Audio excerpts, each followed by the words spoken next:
我要讲这个著作，我不是说那个什么奖那么重要。其实我总共写了5本书，可是都不赚钱，所以各位千万不要写这种科技的书，是不赚钱的。因为我另外有写了4本书，是这4本，各位可以在外面买得到。这个是科普教育推广的书哦，顺便广告一下，因为有些人还没来。这一本奈米科技是我们待会要跟大家介绍的内容，然后这一本是介绍光电跟 storage， 就是储存元件。可储存元件在座很多电子电机背景嘛，你们知道储存元件有什么 ROM 跟 RAM 嘛？然后 ROM 又有好几种对，然后 RAM 又有一大堆哦，还有一些新的记忆体哦，这全部都在里面。这一本是介绍 communication， 就是在座各位的专长，我想就不要这个班门弄斧。那这一本是介绍 energy 跟 biochemical， 所以这4本书呢，其实是给商学院的学生用的。那各位可能会很惊讶，为什么这个是给商学院的学生？那各位这个是另外一个故事哦。那我想今天不浪费各位的时间。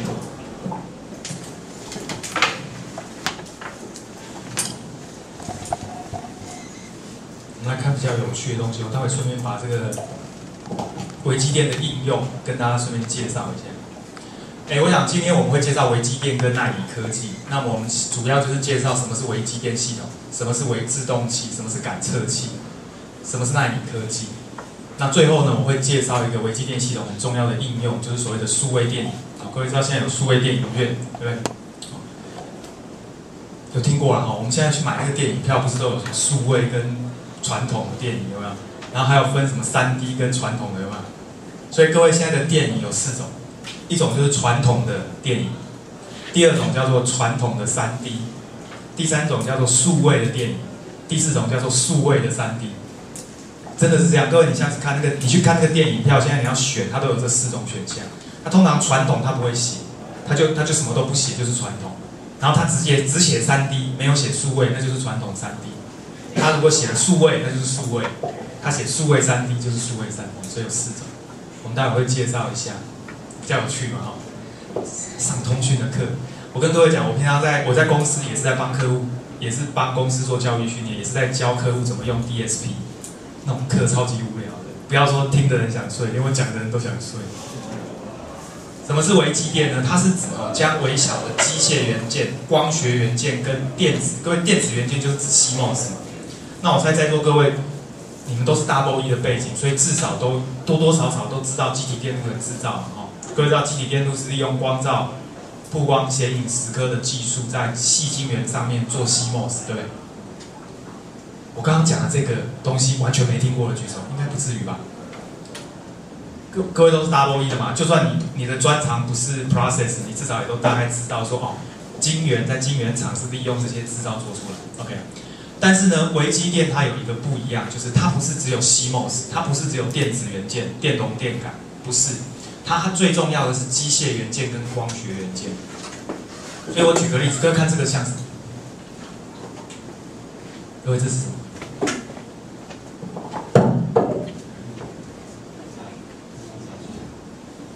夹具，所以这边有学过机。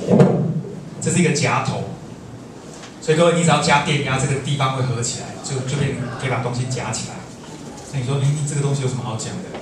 各位，这个重点在哪里？重点在下面这条白色的线。各位有没有注意到这条白色的线？它下面写了一个什么？100什么.0 U， 对不对？那在座各位都知道，那个 U 的意思是 micro 的意思，就是微米的意思。所以呢，意思是告诉各位，这个白线呢，它的长度呢，大概是100微米。那各位知道，你的头发大概就是100微米，你的头发的粗细就是100微米。换句话说呢，这个夹头跟各位的头发差不多大，这样可以吗？各位能不能告诉我这样的东西要干什么用？夹头发，对，夹头发。你们想象力没有那个商学院的学生丰富。那商学院学生马上跟我说夹头发，就被他猜对了，夹头发。我们来看第2个应用，各位，这是一只蚂蚁哦，这是一个齿轮。可是这个齿轮呢，跟蚂蚁的脚差不多大，所以呢，科学家可以做出一个齿轮跟蚂蚁的触角差不多一样大。各位能不能告诉我这个齿轮有什么用？给蚂蚁举重嘛，对不对？那个蚂蚁这个也是要运动一下，那个肌肉才会发达哦。这给蚂蚁举重哦，锻炼身体的这个重训嘛。各位，这个是齿轮组，你有没有注意到这个齿轮呢？旋转的时候，它是不是会带动这些齿轮？重点是这个齿轮呢，大概只有100微米，跟你的头发差不多大。换句话说，人类把机械元件做得这么小，这样就叫做微机电系统。所以微机电很重要，有光学元件跟机械元件。那你说它有什么用呢？各位，微机电系统它是一个系统，所以它就包含了3个部分。第一个就是 process， 就处理器啊，再来就是要有个感应器跟一个自动器。什么是自动器？会动就是自动器。所以简单的讲，人就是微机电系统。你的手会动就是自动器，你的皮肤碰到烫的东西是会有感觉，那个叫做感测器。所以呢，当你的手碰到烫的东西，这个讯号就会送到你的大脑，大脑就是讯号处理器，然后信号处理器会下指令让这个手收回来，这样可以吗？我想在座各位如果有做这种电子产品，也知道电子产品的设计概念差不多也是这样的，你就会有个 sensor 嘛 ，sensor 到某一个影像，然后到一个处理器再去做决定，说这个 sensor 到的东西你要做什么样的动作，对不对？好，所以微机电系统的应用很多，譬如说第一个医学，各位照过胃镜的举手，胃镜，各位都这么健康，从来没照过胃镜。各位知道那个胃镜它就是把一根跟你的手指大概跟食指差不多粗的一根塑胶管，它里面其实是内视镜，就是那个 sensor 跟线从你的嘴巴塞进去，塞到你的胃里面，然后去看你胃里面的状况。所以它那是一个 sensor， 这样可以吗？各位想想看，比你手指粗的东西要从你的喉咙塞进去，是不是很痛苦？所以照过胃镜就知道很痛苦。所以有一次呢，我就去照胃镜，照完之后就很痛苦。那时候在台大念书。就回实验室，下午要做实验。一进实验室就跟学长说：“哇，刚刚去照胃镜好痛苦。”我学长看了我一眼，照胃镜有什么了不起？胃镜呢是从前面插进去的，你知道有一种镜是从你的后面插进去的。我当场一听，哇，汗毛竖立，这是什么镜？大肠镜。大肠镜是从你的大肠插进去的。所以我听他讲完之后呢，我马上就说：“啊，好舒服，没有，胃镜没什么。”各位，胃镜呢，它事实上是需要从这个食道插进去，所以你会不舒服。科学家呢就做了一种东西，他做了一颗胶囊，那个胶囊大概是我尾指的1节这么大，很小，对不对？它的这个胶囊的前端呢是一个 CMOS 的 sensor， 胶囊的后面一半呢是一个天线，所以在座各位是做通讯的，你想想看，这个胶囊要做什么用？吞下去，对不对？然后呢，这个影像经过 CMOS sensor 是送到天线，那里面当然会有个处理器嘛，把这个影像压缩，对不对？经过天线再丢出来，所以外面是有一台机器，有一个天线会收这个讯号，然后把它放到这个荧幕上给你看，这样对不对？各位，这种胶囊，这个叫胶囊内视镜，你一定有听过啦，去 Google 一下，这种东西已经是量产的东西了。所以你下次照胃镜就只要。它会先让你喝一种液体，白白的液体，喝下去之后，再把这个胶囊内视镜吞进去，这样可以吗？各位，它就是属于微机电系统，因为它有处理器，有感应器，对不对？那各位，这个样的胶囊有什么问题？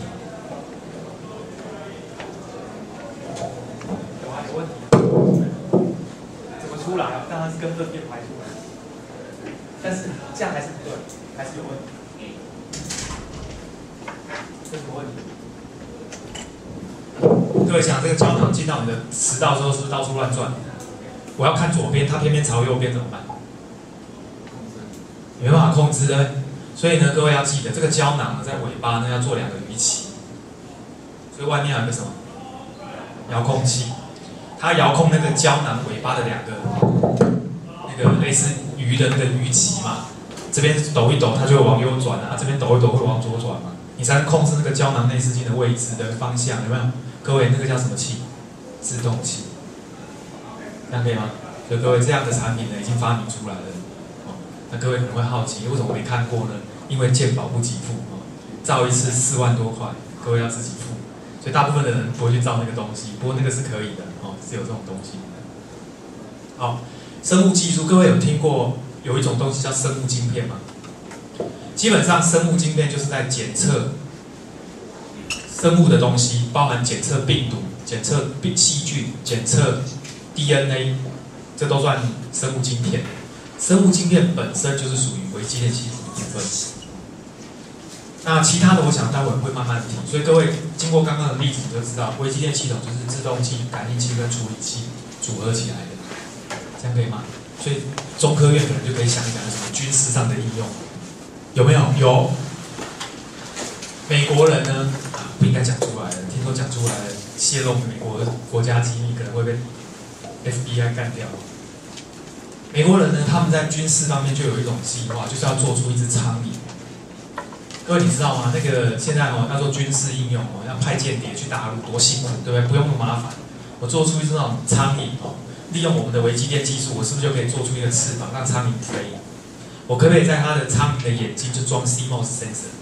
我可不可以在苍蝇的耳朵装一个麦克风？然后我把这个苍蝇或者这个蟑螂怎么样放到敌人的这个办公室里面？你会注意吗？你不会注意一只苍蝇停在那边偷听你讲话，对不对？可是实际上它就是一个很好的产品，这样可以吗？搞不好中科院就有这种计划，只是我们不知道，因为这一定是最高机密。但是我很肯定告诉大家，在美国他们的一些军方的实验室真的有这样的东西，他们真的有在做这种东西。好，那微机电系统分两大类，一类叫做表面元件。表面元件呢，就是它做出来之后呢，它的厚度比较薄，厚度只有5微米的叫表面元件。那厚度比较厚的元件呢，叫做立体元件，就是立体的，它要 etch 的比较深、比较大、比较深的那种元件。那我想怎么做？我想我就不浪费时间，因为它这个做的方法就是用那个半导体的制程。这样可以吗？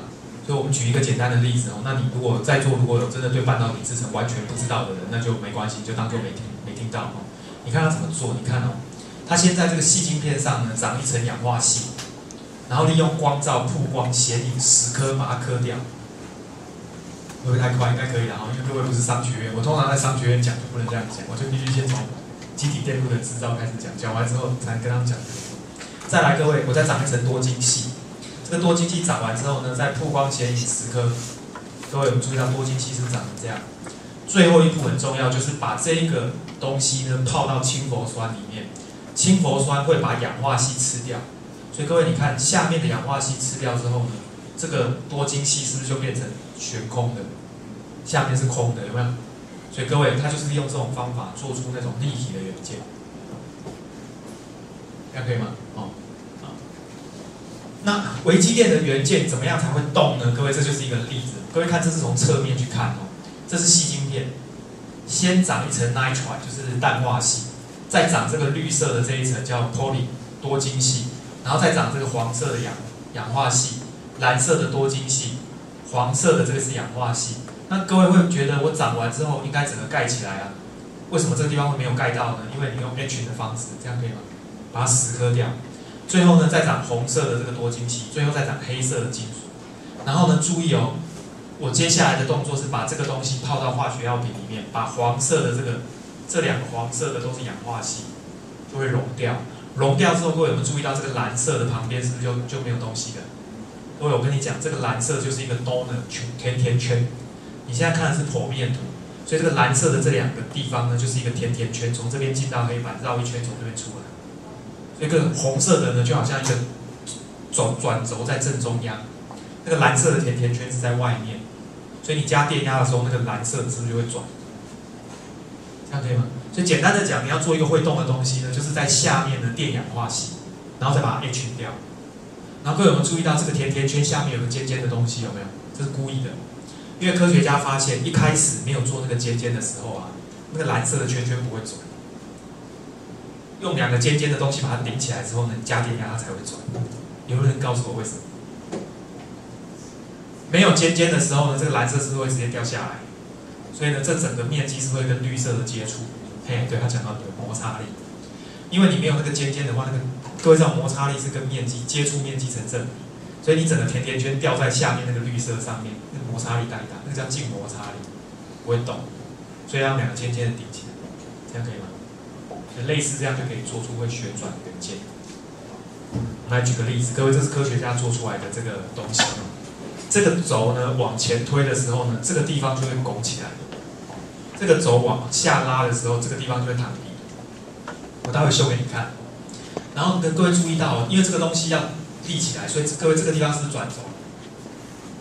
有没有？这个地方是不是转轴？上面是不是还有2个转轴？这边是还有2个轴，有点像活页，有点像那个门的活页，有没有？有没有？然后你再把这个轴放大，就发现是长这样子，有没有？然后重点在哪里呢？各位，这个是10微米，所以意思是告诉各位，这个10微米，那代表什么？代表这个转轴的轴心有没有看到在这个地方？是不是大概只有它的？那可能只有1/20啊，大概50奈米左右而已。所以各位你就知道说，微机电现在可以做到这样子。然后我们来放一些影片给大家看。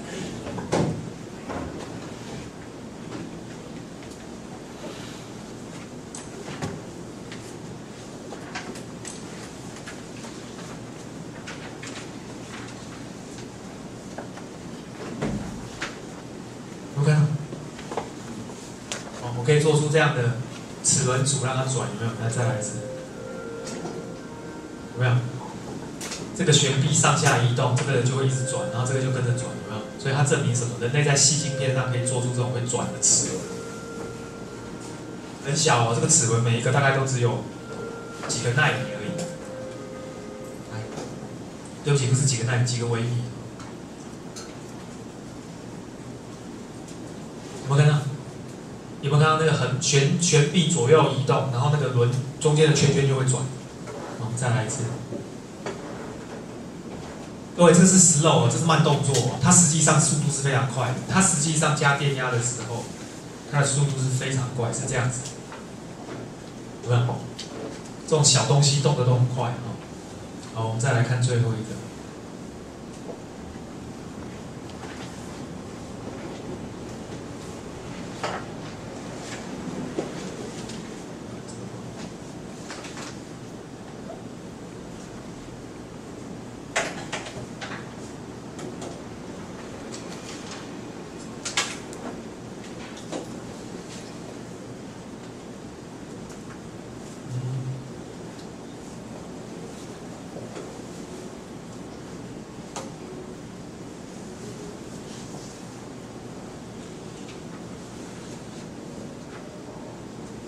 这个，我们来看这个，有没有转？有没有推起来？有没有？你为什么看到红色？是因为它上面有个雷射光打到它，所以变红色，这是故意的。然后推又推回去，有没有拉平？所以各位有没有注意到这个地方是不是转轴？这个地方是不是有2个转轴？活页，这里是不是2个活页？这里是不是2个活页？这个活页呢，大概只有50个奈米那么小而已。这样可以吗？所以科学家呢，现在可以做到这样的东西。那我要问各位一个问题，请问这个活页只有50奈米，请问你这个门，它的活页只有50奈米，请问你它开关几次活页会断掉？知道我在讲什么吗？好，那我问各位这是门对不对？各位那个门上面的活页，你觉得这个门是不是很大，对不对？活页也很大。你觉得它开关几次会断掉？所以在座各位都是念通讯的，你应该知道说前一阵子奈米科技很热嘛，对不对？然后很多科学家都告诉你奈米科技多棒，对不对？然后你会好奇为什么奈米科技会这么棒？为什么大家都要讲奈米科技？为什么那些科学家都要这样讲？我现在要告诉你原因。原因是因为呢，假设我今天是一个博士班的学生，那我是不是要写一个论文，要投 paper 嘛，跟各位一样，对不对？各位，假设我今天选择一个题目，这个题目叫做门上的门轴开关几次之后，那个门轴会断掉。各位，我是不是可以做一个实验？什么实验？我就做一个门嘛，对不对？挑一个门，然后呢，我就坐在那边开始开关，结果10000次之后门倒下。好，结论是10000次会断掉，然后我就可以写一篇 paper， 对不对？各位，这个 paper 丢出去，有哪一个期刊会收？没有期刊有兴趣，因为这种题目没什么意思，对不对？可是各位，你想想看，假设我今天做的题目是10个奈米，对不起，10个微米的门，它的门轴只有50奈米。那么50奈米的门轴，这个门开关几次会断掉？结果我就做一个实验，但是各位这个实验不好做，对不对？我得要先在细晶片上长一个10微米的门，对不对？然后要做出一个50奈米的门轴，对不对？然后再用电压让这个门轴开开关关，开开关关，就像刚刚那样拉过来，拉下来升上去，拉下来升上去，来来回回，对不对？结果来来回回之后呢，我是不是会得到一个结果？来回的10万次断掉。这个时候我就写一篇论文说呢，这个奈米的门轴呢，它经过10万次之后会断掉，对不对？对，各位想想看，我这个论文丢出去期刊有没有人要收？有，而且大家抢着收，因为没有人做过。各位能听懂吗？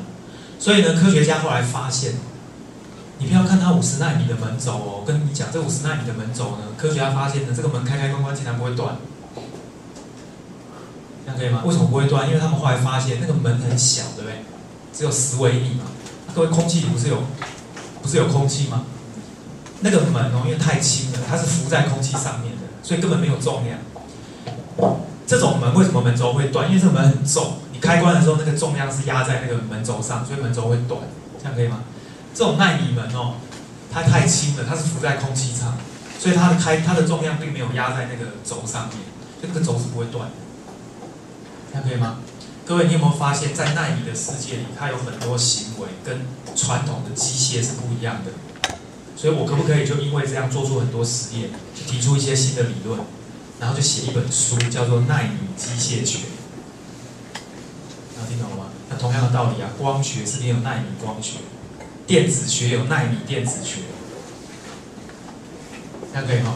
所以你现在就知道为什么那个时候大家都要奈米，因为呢，只要有奈米，才会有一大堆的研究题目，才可以有一大堆的 PhD， 然后呢，老师才有办法升等，因为有一大堆的 paper。这样可以吗？可是各位永远要记得一件事，在座各位都是在职班的嘛，这个我们产业讲的是商业价值嘛。你今天这个东西很热门，做学术研究玩不错啊，可是我要赚钱就不一定，对不对？这样可以吗？所以之前一直在喊奈米，我都觉得我都是比较保守的。对，好，我们来看一下这个，这是刚刚那个门轴了哈。我们来看几个例子哈。第一个是制动器哦，所谓的制动器就是会动，你要让它动，怎么动呢？很简单，第一种叫做静电制动，就是呢，你在这个地方呢固定，这个地方呢是可以上下震动，然后你注意看哦，我这边加正电压，这边加负电压是异性相吸，所以这个可以动的地方是不是上去，是不是会往上？对，那这个正电压如果这个地方又变成正电，是互相排斥，它是不是就往下？所以我只要在这个地方加正电压，这个地方呢正负交换，这个是不是就会上下震动？要听懂哦，这一种技术就是用静电的方法让它动。所以我们举个例子哦，各位，这是一个细晶片做出来的镜子，各位注意看这个镜子哦，它可以躺平，也可以倾斜。它的做法是这样，这个地方是带正电，我在这个下面呢加一个正电，是互相排斥，它就会躺平。我在这个金属电极呢加负电的话呢，它就会把它给吸下来，是不是就倾斜？这样可以吗？所以我就可以利用静电呢做出一个叫做静电微镜，就是这个镜子很小，然后我用静电的方式去控制它躺下来站起来，这样可以哈？那有了这个静电微镜之后呢，科学家呢就做出了另外一个非常神奇的东西。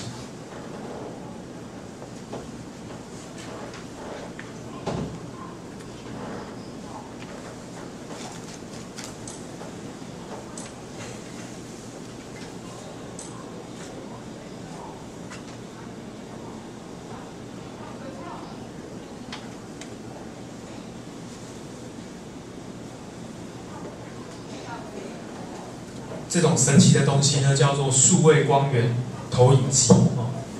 那这个数位光源投影机呢，它的原理非常简单哦，它就是利用细晶片。各位，这是一个细晶圆，一个晶圆呢可以生产好多个晶片嘛哦。然后每一个晶片呢是正方形，那这个正方形晶片你把它放大，你就发现它里面就是一堆镜子。这每一个镜子呢，大概只有30微米左右，所以非常小。所以你一个晶片大概就这么大。它上面密密麻麻都是镜子，那这个镜子怎么做呢？你看哦，这个里面这个正方形就是一个晶片，所以密密麻麻都是镜子。然后它最后用一个壳包起来，然后用一个前面上面那块石英然后各位注意看这一个晶片呢，我把它叫做 DMD。这个 DMD 它的原名呢叫做，好像在前面。DMD 它的原名叫做 Digital Micro Mirror， 就是要 device， 就是数位微镜。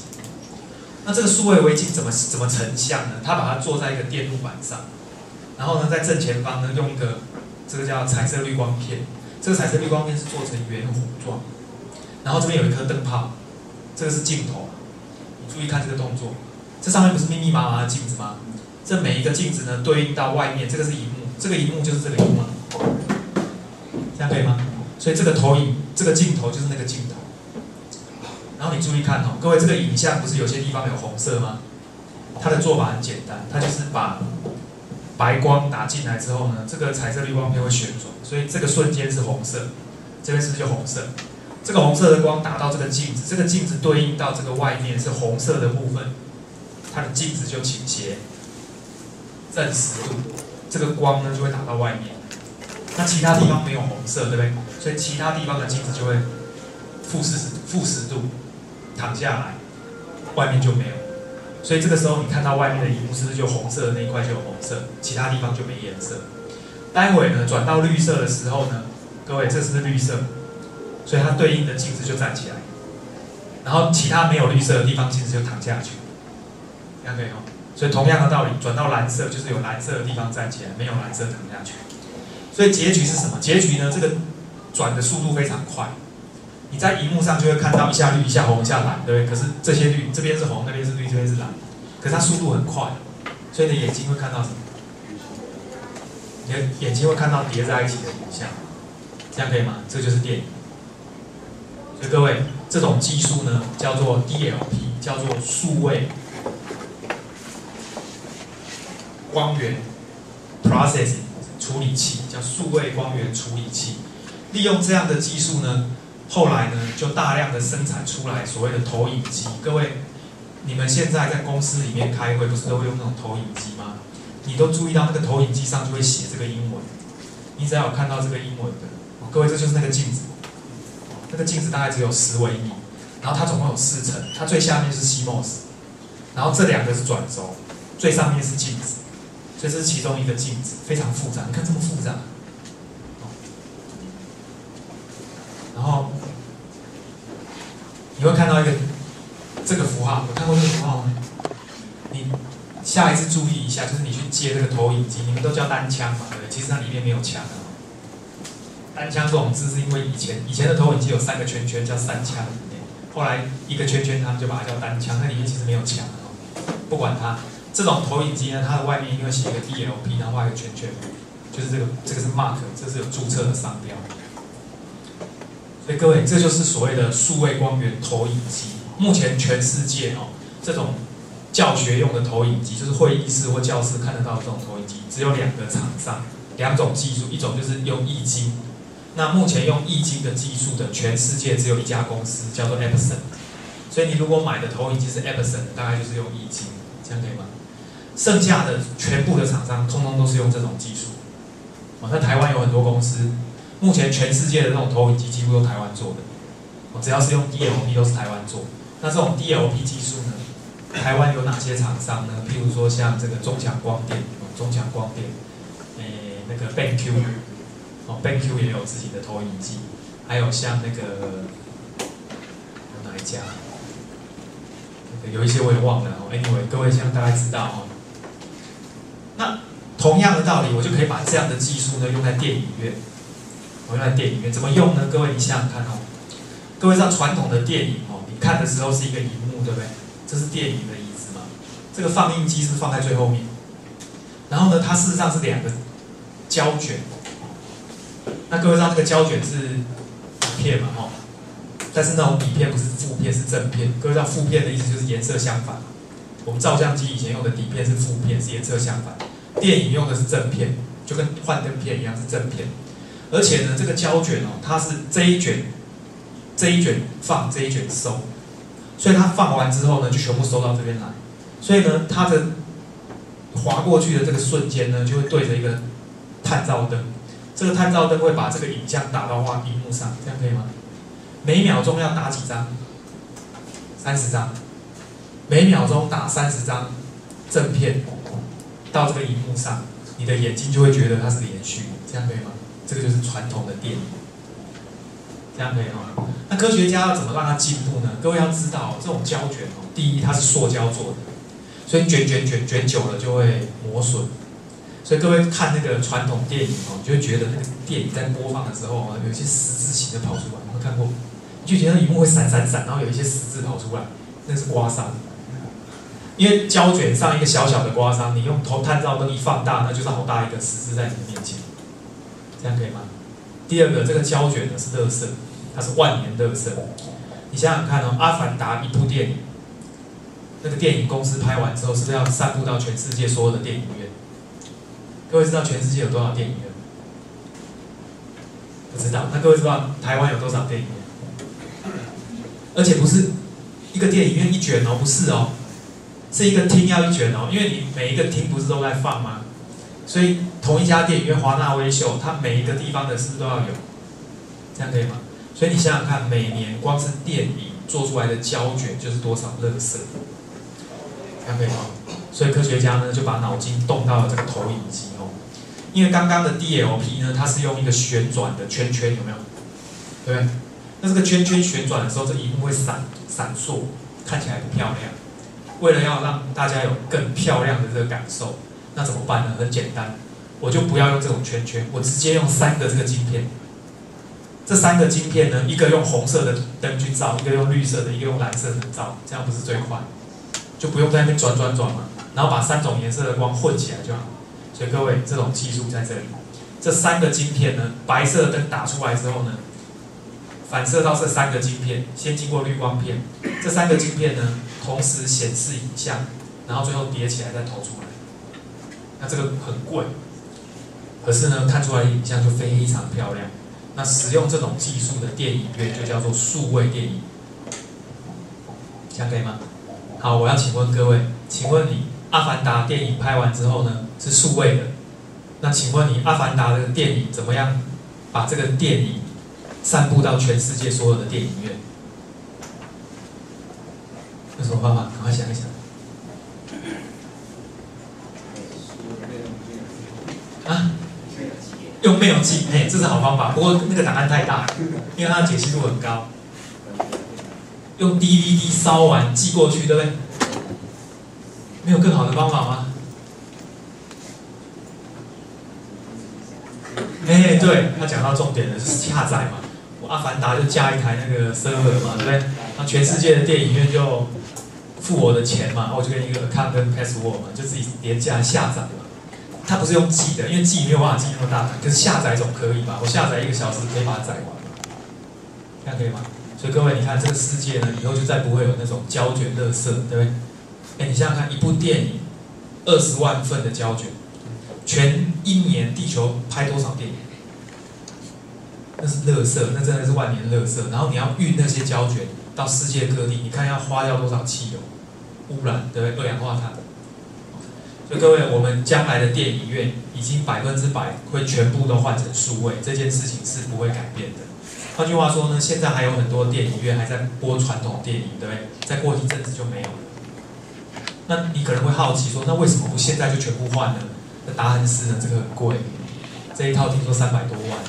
你想想看，你如果是电影公司，你是电影院，你大概不会一下全换。所以现在的电影公司是慢慢换，这样可以哦，它就是一间一间换。那迟早有一天呢，拍谁就是电影公司《阿凡达》拍完之后呢，他会告诉你，抱歉，我们没有胶卷。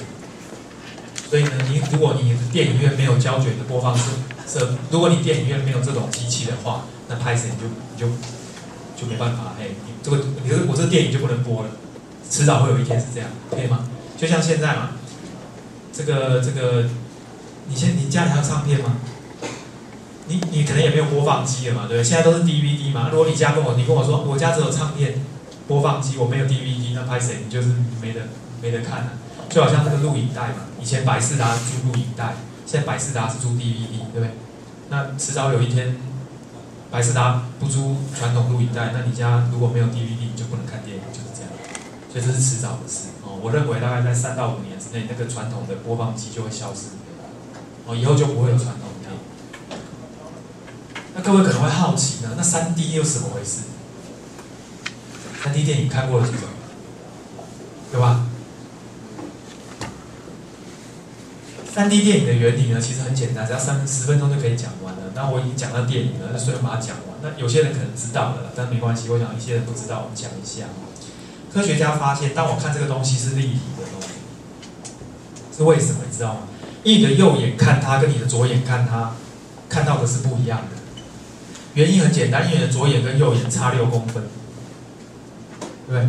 所以当你在看这个东西的时候，你是2眼都盯着它，可是你的右眼跟左眼明明差6公分，你看到的东西一定不会是一样的，它会差6公分。你不相信的话呢，各位做一个实验哦，你把你的手伸直放在前面，然后你先闭右眼，用左眼看，再用左眼用右眼，就闭左眼用右眼看。各位你有没有在闭的过程，你有没有觉得你的手会左右移动6公分？这样可以吗？现在就可以试一下。如果不相信的话，你就看一下你的手指，你用右眼看跟用左眼看，是不是你会觉得那个手是 shift 的？有没有？这样可以吗？好，现在问题就来了。你现在在看电影，你为什么觉得这个电影不是立体的？因为你左眼跟右眼看的是同一个东西。你一定要想办法让你的左眼看到的东西跟你右眼看到的东西差几公分？6公分。所以你怎么做这件事？很简单，你只要2台投影机就可以。你想想看哦，这一台投影机里面拍的影片呢是往右边偏6公分，这个呢是往左边偏6公分，所以这2个影像投到这个荧幕上，然后你的眼睛去看，这样听懂意思吗？结果你看到什么？模糊的影像，你不是看到立体的影像。所以在座各位看那个《阿凡达》的时候，你记不记得？你不戴眼镜的时候，你看到什么？重叠的影像，这样可以吗？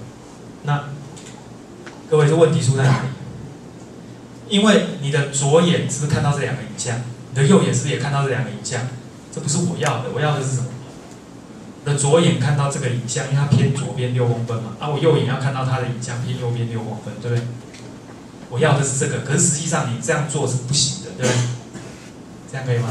所以科学家只好用什么方法？戴眼镜。那个眼镜是干什么呢？各位注意看，这2个投影机呢，我在左边的这个投影机呢，前面放一个所谓的偏光片。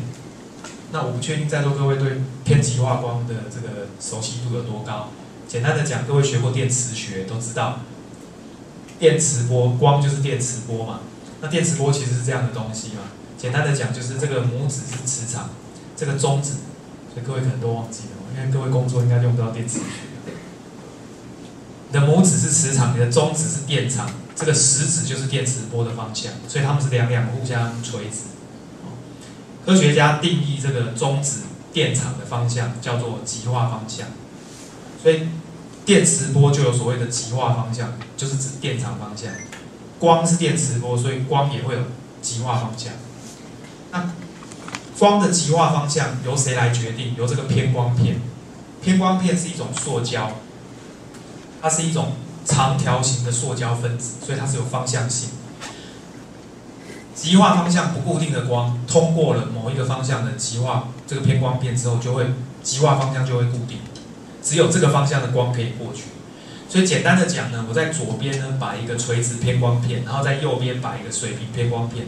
这个时候呢，左边的这个投影机投出来的这个影像呢，就变成垂直极化光；右边的投影机投出来的影像变成水平极化光。如果你不戴眼镜是没有用的，为什么？因为你的肉眼分不出水平极化跟垂直极化光。对肉眼来说呢，不管你哪个方向的极化光，我看到的就是亮亮的，这样可以吗？所以你如果不戴眼镜，你看到的就是糊掉的影像。这个就是各位在看《阿凡达》没有戴眼镜看到糊掉的影像。那你戴的眼镜为什么不一样？因为这个眼镜的左边的眼镜是垂直偏光片，右边的眼镜是水平偏光片。所以垂直极化光会通过垂直偏光片，但是不会通过水平偏光片。这个时候呢，这个影像只有左眼看到。同理，水平极化光只会通过水平偏光片，右眼看到，左眼不看到，因为左眼的这个偏光片会把水平极化光挡住。这样可以哈。只有极化光差90度的时候才能够完全挡住，所以你眼镜一戴上去，那个世界就不一样了。因为右边投影机的影像就右眼看，左边投影机的影像左眼看，这样可以吗？哦，所以这一种就是所谓的3D 的立体电影。那3D 的立体电影呢，你一定要戴眼镜。那各位下一次去看立体电影，请你发挥这个工程师的求知精神哦，就把这个眼镜拿起来摸一摸，不要给它戳破了，因为那个要赔的哦。你就摸一摸，你就会发现你摸的那一层其实是一个塑胶片，有点像投影片那种感觉。那一种塑胶叫做聚乙烯醇，它是一种聚合物。这样可以吗？这个就是偏光片。各位，这一种3D 呢叫做被动的3D。那被动的3D 有一个缺点，什么缺点？因为这个偏光片是塑胶片，光穿过去之后强度会降低，所以被动的这种电影呢有一个缺点，就是你看电影的时候你会觉得亮度又降低了，因为本来电影是用投影的反射，对不对？本来就不够亮的，所以才把灯关掉嘛，对，看电影不是关灯吗？结果你又带着那个偏光片之后，那个亮度又再降一次。所以各位如果有看过这种3D 电影，就会发现呢，这种感觉就有点暗暗的，这样可以吗？所以后来科学家又发明了什么？发明了主动的3D。什么叫主动的3D呢？我想我就不要用这个投影片讲，简单的讲就是这2台投影机都要打影片，或者其实用1台就可以。可是呢，本来用1台就可以，因为主动3D用1台就可以。怎么做？这个投影机在这边打，正常是1秒钟打60张，对不对？现在不是，1秒钟要打，对不起，正常是1秒钟打30张，现在改成1秒钟打60张。然后打的时候呢，第1张打给右眼看，第2张打给左眼看，这样可以吗？那你说那这样眼镜怎么办？各位，这个眼镜用液晶去做，可液晶可以开关嘛，对不对？这个时候你就眼镜跟电影要 sync， 要同步。他打右眼看的第1张，你这个右边的这个液晶打开，左边的液晶关掉，这样可以吗？他打第2张给左眼看的时候，这个液晶关起来，这个液晶打开，这样可以。所以这种眼镜它里面是不是就要一个控制器，要一个8051，去控制那个液晶的 up 有没有？然后这种眼镜一定要电池，这种眼镜就比较重比较大，这样可以吗？所以各位下次去看数位电影，如果看到呢这种眼镜呢比较重比较大，然后你会发现它有电池，那有电池就一定有一个地方可以打开来换电池嘛，那一种就是主动式的数位电影，这样可以吗？这种技术现在也有但是比较少。台湾的电影院我看过很多间大部分都是被动式。我目前只有看过1家，我忘了是哪一家。就有一次去，我就觉得他的眼镜很特别，比人家大，比人家重。那个后来我才知道那是主动式的，我已经忘了是哪一家店。各位下一次只要问那个工作人员，你说这个眼镜要不要换电池？如果要换电池就是主动，如果不用换就是这种被动。这样可以吗 ？OK， 好，这个就是数位电影。好，它用的就是这个微机电的技术。有没有问题？我一直在讲。你们是不是每个礼拜都有演讲？所以都讲些什么？像我们在讲影像主机识别。OK。还有消费理财。好，我比较喜欢那种题目。跟我们来看一下这个动画，注意看这个晶片里面呢，你放大就是一堆镜子，每一个镜子是一个话术。然后呢，各位再看这个镜子呢是可以控制左右，1就代表光是投出这个 lens 镜头如果是0的话呢，就是把光打到一个黑色的地方吸掉，一个正10度，一个负10度。然后各位我们注意看，红色、绿色、蓝色，最后合起来就是彩色，所以它这边会一直旋转。那电影院用的呢就是3块，所以不用旋转，它就是直接3种颜色。然后再把这个机器呢装在投影机里，或者是装在电视。各位有看过这种电视吗？这个叫背投式的投影电视，大概这么大台，然后上面是缩起来的，然后它没有底座，所以看起来其实跟液晶电视差不多大，可是它后面的厚度大概就是30公分。然后更重要的是，你看它很大台，其实很轻，因为它里面只有一个小小的电路板，所以它的重量比液晶电视还轻。液晶电视很重，是因为它有玻璃，然后它后面还有一堆电路板，它这个电路板很小。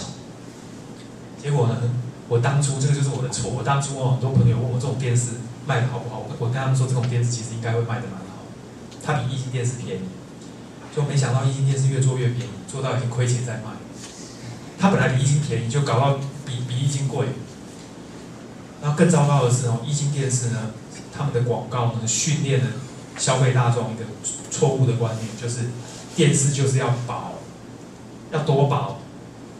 各位知道现在那个神送出了一款电视，它厚度只有不到1公分，这样可以吗？应该没到0.3吧？还是3公分？3公分，对，可3公分只有这样那这个还要30公分所以大家就有那种image，所以后来这种电视就被淘汰掉了。就是后来我们也就不做这种电视了。可是我一直认为这种电视其实是比液晶电视更好的电视。那很可惜，就是因为大家都觉得要薄，液晶电视有很多缺点。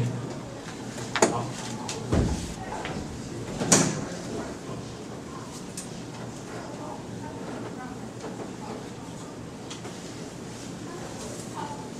可以吗？这个就是一个很好的应用。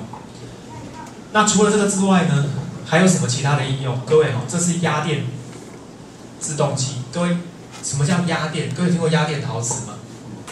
简单的讲，所谓压电陶瓷，就是你加电压。各位看我这个东西的长度是这个遥控器的长度大概是10公分嘛，对不对？你加了电压之后呢，这种东西呢，它会变20公分。这种叫压电材料因为这种材料通常都是陶瓷，所以叫压电陶瓷。所以压电陶瓷它的定义就是加电压，长度会变长。这样可以吗？那我常常开玩笑就是说，真的有一种东西10公分之后加了电压会变成20公分吗？真的有这种东西吗？当然没有啊！各位要是有这种东西它就不会拿来应用在奈米科技的产业，它就会拿去应用在生物科技的产业。这是笑话，听不懂算的。压电陶瓷呢，它本来是10公分，但是呢，它加电压之后不是变20公分，是变成10公分又10奈米。然后开始有人就在想，本来是10公分，加了电压之后又多出10奈米，可是10奈米跟没多根本就是一样的，对不对？那这种东西有什么用？各位，这东西很有用。我举个例子这是一个水嘛放在桌上，对不对？我可不可以设计一个机械手背，让这个水呢可以抬起来10公分？可以嘛，对不对？可以嘛。好，那我今天假设，请你设计一个机械手背，把这个水抬起来10奈米，那怎么做？那在座有机械系、有机械背景的吗？你们知道机械的精度是算条的，对不对？一条是多少？我记得好像是100微米还是10微米？1/1咪咪的，那就是10微米，10微米。所以各位，你想想看，10微米跟10奈米差1000倍，所以我有没有可能做出一个机械手背，把它抬起来10奈米？理论上不可能嘛，对不对？那这样不可能，那科学家怎么有办法做到这件事？可以，怎么做？你注意看这是压电陶瓷。我把我这个机械手背压在这个压电陶瓷上，对不对？然后夹住这个东西，对不对？然后再加电压。各位，我加电压的时候，这个是不是就伸长10奈米？那它伸长10奈米，我这个机械手背是不是就抬起来10奈米？那这个水是不是就抬起来10奈米？你懂我意思吗？所以各位，压电陶瓷在奈米科技很有用。那怎么用呢？各位，你看这是一个虹吸管，各位看过这个举手？就那个头是红色的，有没有？2根管子嘛，对不对？一根插在里面，一根放在外面，然后这个管子这样，然后水是不是就会从这边跑进去，从这边出来？各位知道这个原理吗？很简单嘛，很简单。我想在座都是理工的，这个不是商学院的学生，所以不用多解释你压下去之后，里面真空嘛，你放开来的时候，大气压力会把这个水挤进去，对不对？会从右边流出来，对不对？很简单。好，科学家做这件事，你注意看。在细晶片上呢挖一个洞，在上面用压电陶瓷，然后呢加电压之后它会变长，所以会把这个地方压下去，然后把电压放掉的时候它是会弹回来。各位弹回来之后这个地方是不是就等于变真空了？那这个时候水是从右边进去，从左边出来。可以吗？那你说这个干嘛用？各位，这个叫做压电为帮浦。帮浦就是打水用的嘛，就跟那个屋顶不是要装帮浦，水才打上去吗？这样可以吗？那可是问题是这个帮浦有多大？头发那么大，那100微米。然后有人就问我说：“那100微米的帮浦要干什么用？”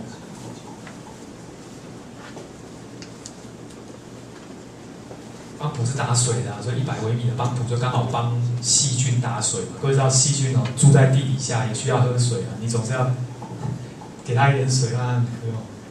科学家呢做了这样的东西干什么呢？各位看下面这个，他们呢就做了这件事哦，他们在细晶片上哦挖了很多的水沟。各位注意看，这黑色的水沟是很小的水沟，10微米的水沟。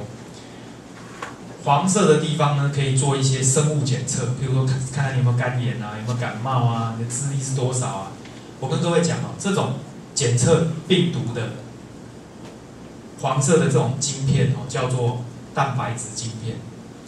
智力测验的检测，它的晶片呢叫做 DNA 晶片或叫基因晶片，就是各位知道基因就是决定你的智力嘛、智商嘛。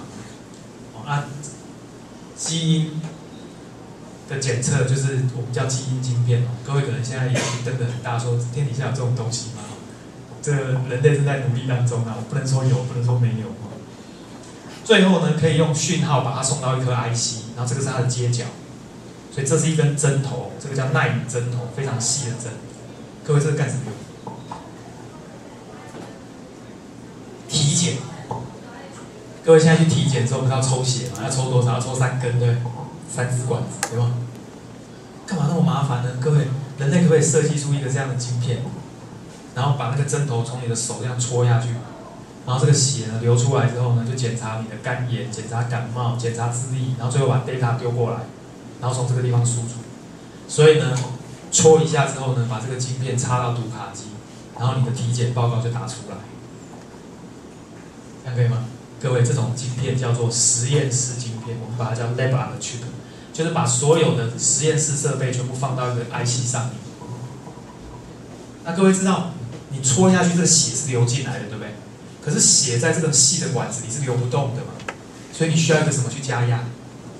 帮浦啊，所以各位帮浦放在这里，这个就是一个微帮浦。这样可以吗？所以各位，你知道电机系有一个组哦，是在做 process 的，对不对？对吧？哦，机械系有一个组叫微机电系统组。所以各位，这个是你们的同学嘛？你现在知道他们在做什么吗？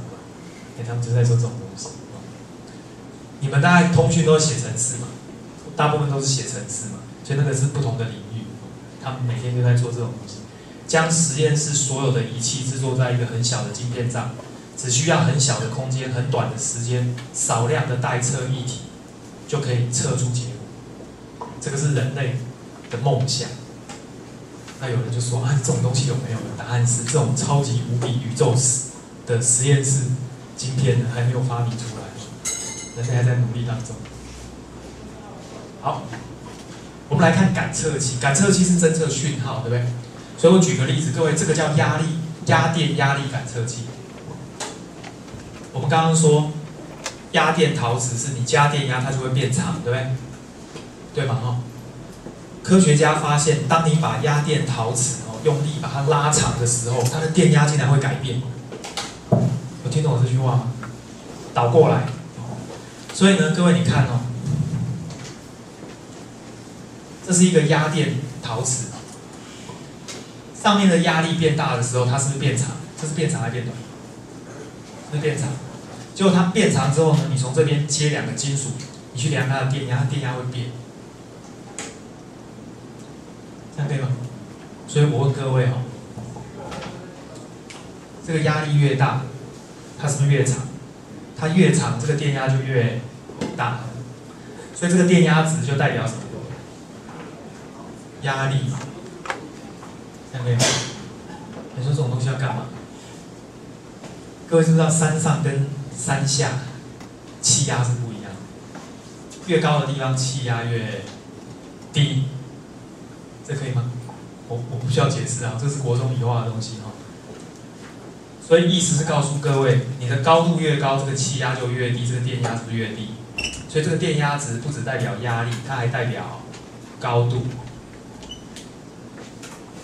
看可以吗？所以我们是不是就可以把这样的晶片做成小小一颗，弄在你的手表里面？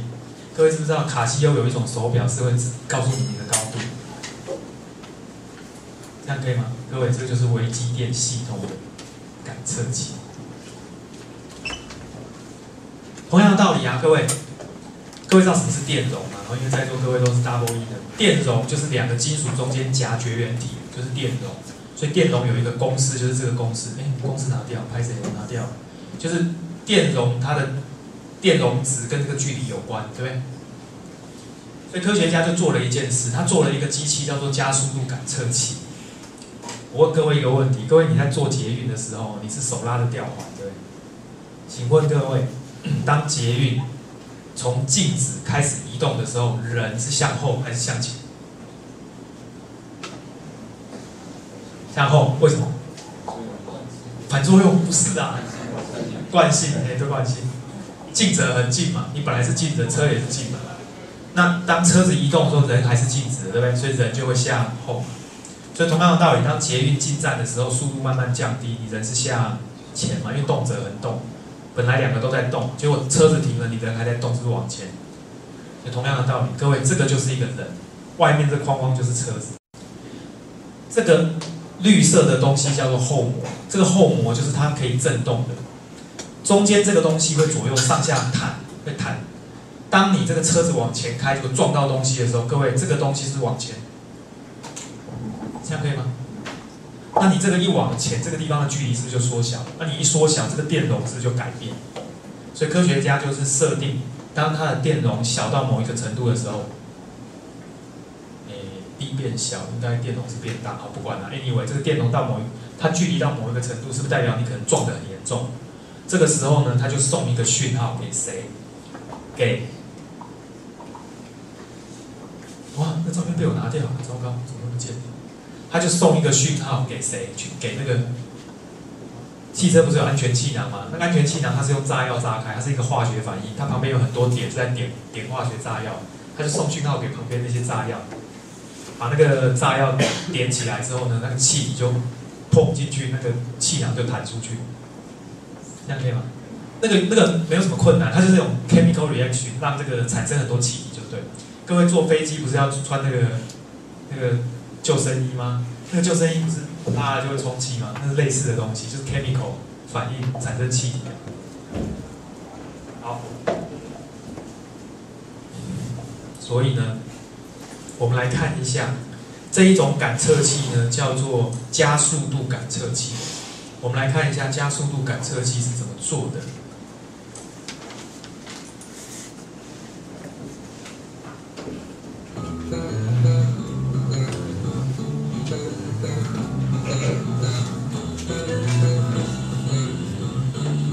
这叫 MEMS 微电机机械 mechanical system 系统，整合起来叫做系统。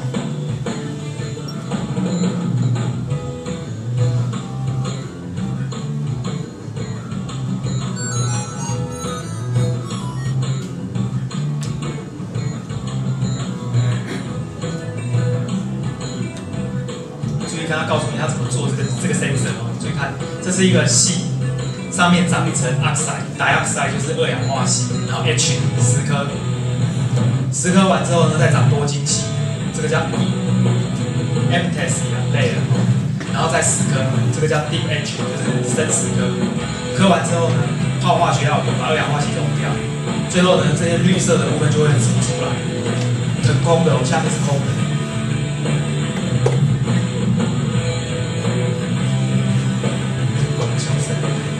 有没有看到这个绿色的东西就会左右晃，是前后晃？注意看哦，蓝色跟红色就是旁边的电极是固定不动的，所以当你呢拿着这个东西左右晃的时候，会发生什么事？注意看，去震动嘛，去摇动、晃动它的时候，注意看。好，你现在左右晃。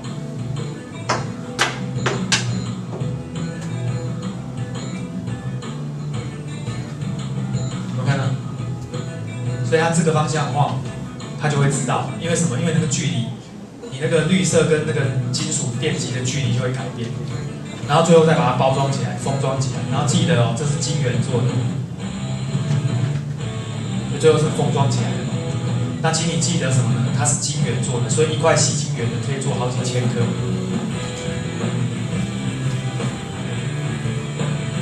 有没有？6寸或8寸晶圆。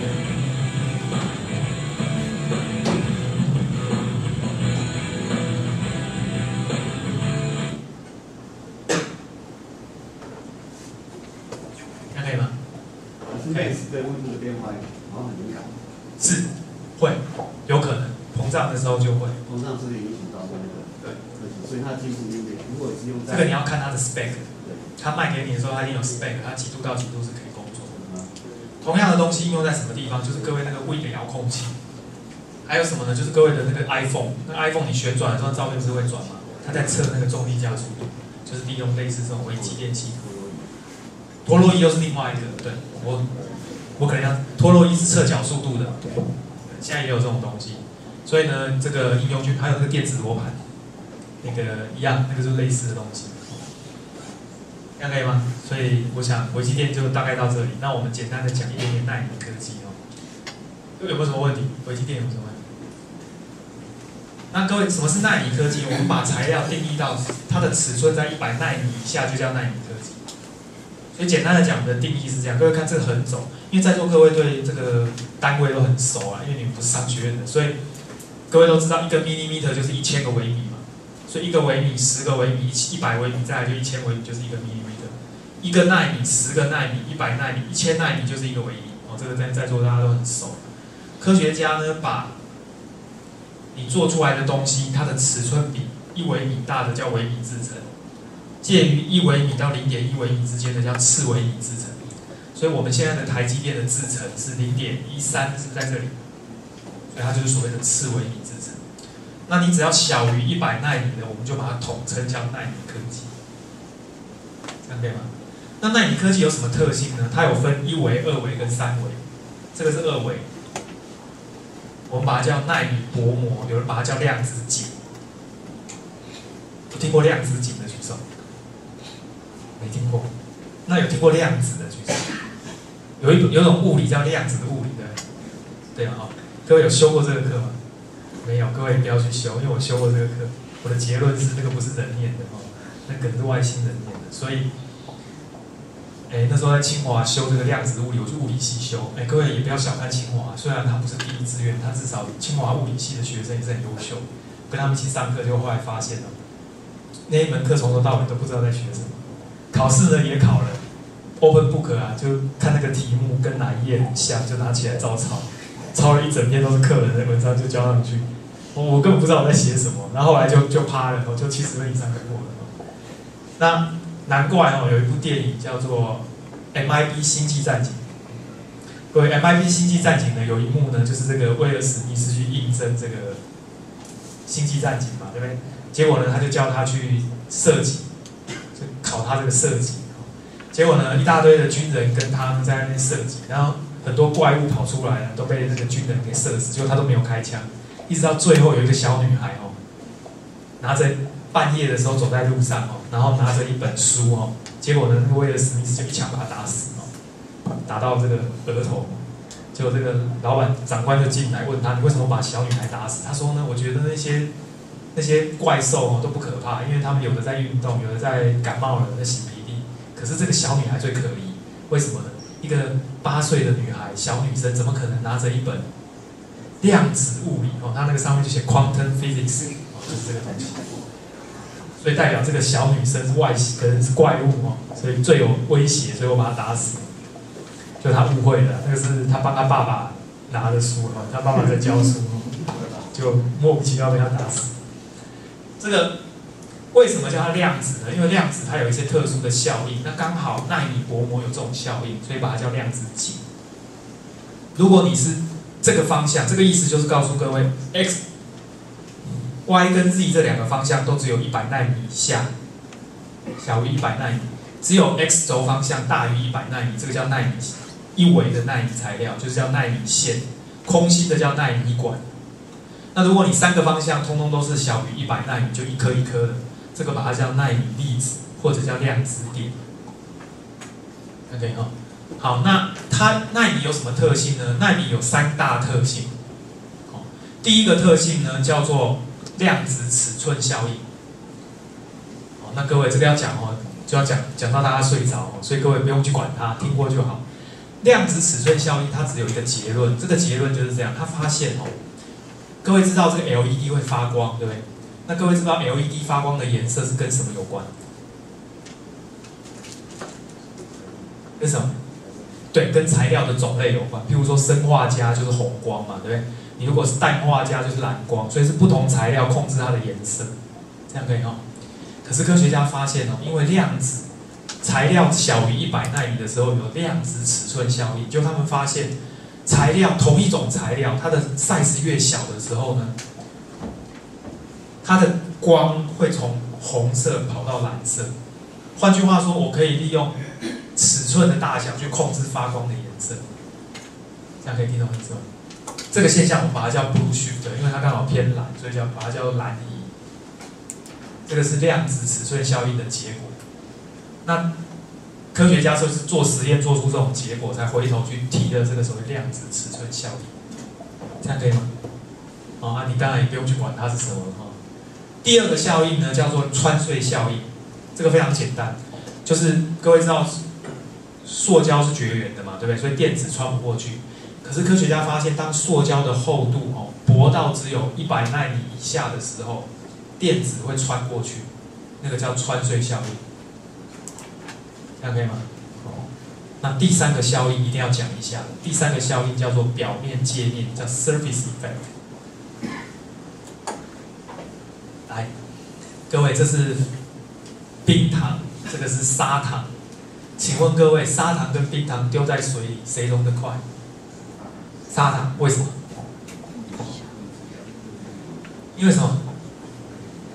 表面积比较大。各位，这句话有语病。我问你，冰糖跟砂糖谁的表面积大？这么大颗，砂糖这么小颗，当然是它的表面积大，对不对？所以你刚刚说表面积大，不是指一颗，同样的什么体积或同样的重量。所以科学家定义了一个名词，就是相同的总体积，它的总表面积，他们把这种叫做比表面积，就是表面积前面加一个比，比较的比。所以我们的说法就是这样，砂糖的比表面积比冰糖还大，这样可以吗？啊，因为比表面积大，是不是大部分的原子都在表面，所以溶的时候速度就快？各位知不知道，原子跟原子中间会有那个间接电子，会有电子间接，那叫共用电子对，对不对？各位都是理工的，应该知道。那各位能不能请你告诉我，这个绿色的原子在表面，请问你这个绿色的原子下面的这个共用电子对要跟谁共用？是没有。好，这种电子呢叫做间接电子，就是跟人家共用的那个电子叫间接电，就形成间接的电子。正常的状况它都要跟人家间接，可是只有这种电子是露在外头的，对不对？那结果会造成什么结果？就是各位都有这种经验，你把那个盐巴，各位盐巴跟太白粉哪一个比较小颗？太白粉比较小颗，对不对？你做一个实验，你把盐巴放在手掌心，然后把太白粉放在手掌心，然后用力把它捏起来，再放开。请问你哪一个东西会粘成一团，分不开？是砂糖还是太白粉？这样听懂意思？为什么是太白粉？科学家发现，当颗粒越小的时候，这种未间接电子是不是越多？那未间接电子越多，是不是代表它跟别人靠在一起的时候，是不是就粘起来？这样可以吗？换句话说，未间接电子会倾向于把人隔壁的东西抓过来，就是这个东西会倾向于把东西抓过去。这样可以吗？好，基于这个原理，科学家呢就发明了一种东西，叫做隐形战机。这个中科院就很清楚了。隐形战机怎么隐形呢？那就牵扯到你怎么知道飞机飞过来？那是用雷达，对不对？那雷达各位又是通讯系的，我想这个就不要班门弄斧了。我打一个电磁波到天空里，然后打到飞机是会反射回来的。我利用反射波的反射回来的时间跟这个反射波的强弱，是不是就可以决定这个飞机它的位置还有大小？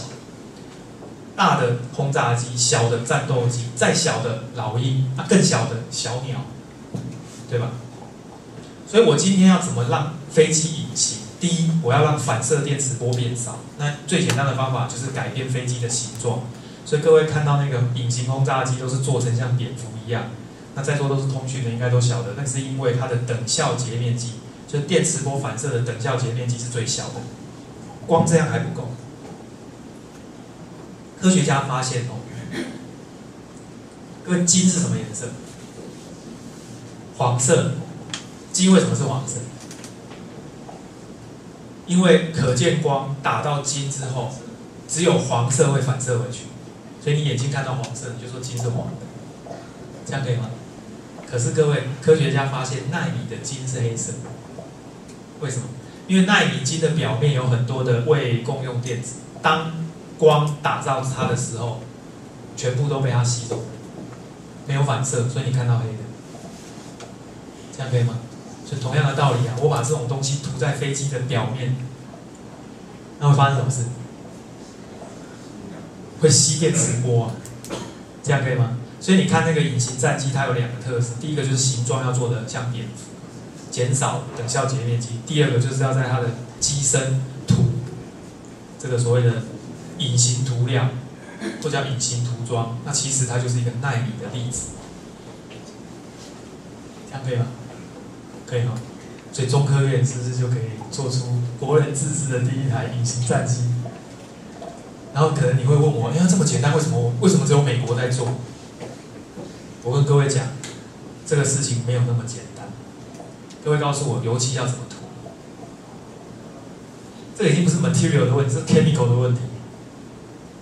油漆怎么涂？是要先拿那个甲苯，油漆不是很臭吗？那个溶剂嘛，对不对？然后把油漆是粉嘛，奈米的粉丢进去，对不对？搅一搅之后再涂在飞机上，对不对？各位，如果你这样做，那就没有用了。为什么？对，因为你的油，你把这个东西丢到那个溶剂里面之后呢，它这个溶剂的分子就会把表面的这些未间谍电全部都盖起来了。这个时候呢，你再涂在飞机上就没用了。这样可以吗？所以奈米的涂装哦，它最困难的不是做出这个奈米的粉，不是，这奈米粉不难做，难的是怎么施工，你怎么把它涂在飞机上，而且你这个涂上去之后不能掉下来，你不能飞机飞升空之后粉全部洒掉，你要涂得很紧，所以你大概就知道说它难在这种地方，那你怎么去克服？这就是他没有办法做啊，那台湾可能就没办法，我们就要靠中科院的专家来协助。好。我只能告诉你原理啊，你要问我怎么做，我就不知道。我要知道，我就不会在这里。所以我们来看科学家做的奈米薄膜，这是奈米薄膜，哦，这个是奈米线，哦，这一条一条是奈米线。然后呢，这个是奈米碳管，各位有听过了哦，它就是碳原子。各位，碳原子是单层的原子，然后它会长成圆筒状空心。这叫奈米碳管。这个单层的原子最近非常热门，因为今年的诺贝尔奖颁给两个科学家，非常年轻，他们发现了一种材质叫做石墨烯。我听过这个举手？竟然只有一位。有啦，电视报道有没有？那个石墨烯，这个就是石墨烯啊。那个科学家他的做法很简单，他拿一块石墨来用胶带粘上去，再撕下来。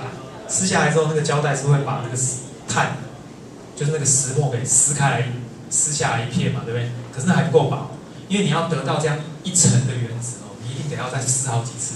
所以他后来怎么做，你知道吗？他再拿另外一块胶带贴在上面，再撕一次，然后不够再拿一块胶带再贴，再撕一次，就这样一直反复撕到最后呢，可能那个胶带上就会残留少量的这种单层原子，这样可以吗？然后这样还没完，因为你要看到这个东西不容易，所以必须把这个东西放到电子显微镜去看它的原子影像。所以让他可以看到。可是你知道吗？这块玻璃要卖多少钱？所以我常常说这些建商不是建商啊，就是那种做这个玻璃的，做这个玻璃的人真的是，他就这样耍一个噱头，然后就跟你要特别贵。然后建商呢就买这个东西装在玻璃上，然后就跟买房子的人说，我用的是奈米玻璃，所以我就这一瓶就要卖多少多少万。这种事就发生在我家隔壁。时间到了，我家隔壁盖了一个新房子，他跟我说我们这房子多棒多棒，一瓶开65万。我说你这个地方哪有一瓶65万，太扯了。他说我们用的建材都是最棒的，我们的瓷砖是奈米瓷砖。他不讲奈米瓷砖我还不火大，他讲奈米瓷砖我才火大。我说什么是奈米瓷砖？然后他说我们这个瓷砖呢是烧好之后呢，表面再涂一层奈米材料，然后再拿去再烧一次。各位，他真的犯了很多错误。第一个，奈米材料涂完之后再烧一次就不叫奈米材料了，因为奈米材料最大的特性是熔点会降低。所以你再烧一次，它整个再烧结果就不是奈米材料。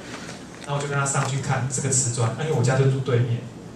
我看完那瓷砖之后，我再指着对面，我说：“你看我对面那个瓷砖，你觉得这两个瓷砖有什么不一样？”他就在那边苦笑。各位，那种噱头啊，反正卖瓷砖的人唬他，他当然还唬买房子的人，真好笑。好，所以呢，如果利用类似这种应用呢，那有一种应用可能有效，就是电冰箱，把这个光触媒涂在电冰箱里面，然后呢，它是封闭的地方嘛，你加一根紫外光灯管，那冰箱不是会臭吗？那就是因为有机物，所以它就可以分解掉。这种东西真的有人做成产品，那效果听说还可以，那它是比较符合这个原理。OK， 好，各位有什么问题？准时。我有准时啊，有啊有啊。好，问问题，来问问题。当然，易经一个人的圈子，觉得易经哦。易经电视几个问题，第一个视角的问题，不过最近视角问题有改善，这是第一个。那第二个是易经有什么缺点？它的 response time 实际上是比较慢的。易经它现在其实做的也还不错，但是各位如果去看那种，就像那种高尔夫球啊，那种球咻一下就不见的那种，1秒钟要60张，那易经电视其实是做不到的。所以它的 response time 是比较慢，因为易经分子在翻转的时候，它要延时间。它的 response time 比较慢，那个 DLP 可以做得比它好很多。当然 DLP 有 DLP 的缺点，只是说后来就是因为易经电视越来越便宜嘛，它又越来越薄啊，所以后来就全部都输光了，就全部变易经，连电浆都输掉了。我那一阵子之前有朋友在问我说要买哪一种电视，我跟他说当然是买易经，不要买电浆，电浆的缺点更多。但是电浆会输掉的原因跟它的缺点不是直接的关系。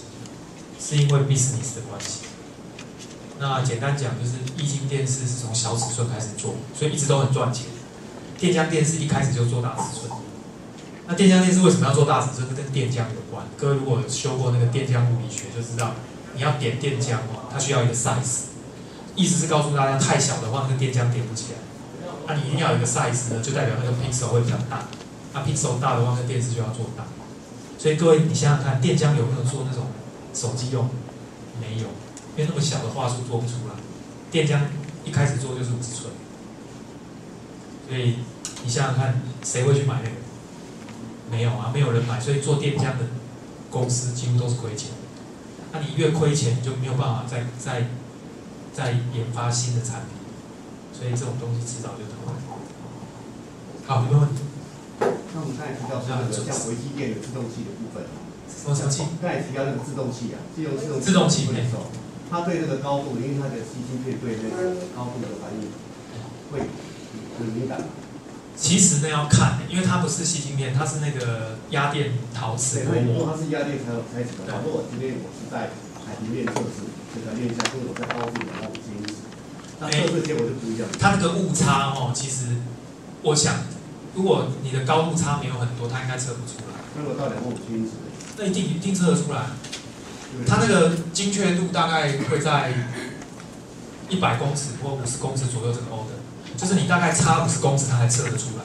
你如果只差1-2公尺的高度测不出来。它的低温度对低温的反应。这个要看的，因为每一家的晶片做出来的那个 spec 一定有差，不同温度那个压电陶瓷薄膜对压力的感应一定会有差，所以这种晶片一定会有工作问题。他一定告诉你他工作度几度到几度，甚至详细会告诉你几度到几度它精确度多少，几度到几度精确度多少。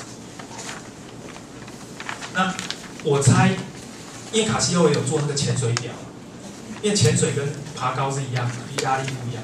那个潜水表是不是也用类似的东西？我不是那么确定，但是有可能，有可能是用类似的东西。潜水表嘛，你越深不是压力越大吗？那你想嘛，要做成一只手表，你绝对不可能用那个传统的那种压力计，不可能。传统那种压力计用什么水银或怎么做，那一定很大。所以你要做成一个电子表，一定是用刚刚那种 MEMS 的晶片。这个 MEMS 将来一定是，也不用将来，现在就已经是了，一定是非常重要的一个电子产品。各位知道，现在的 notebook 都有内建这种东西，就是你 notebook 摔到地上，不是那个硬碟会挂掉吗？那个碟片会撞到磁振，所以它就设计一种机 sensor， 因为你自由落体，它是几个机啊？自由落体是一个机嘛？可是他那天有跟我讲不是一个机。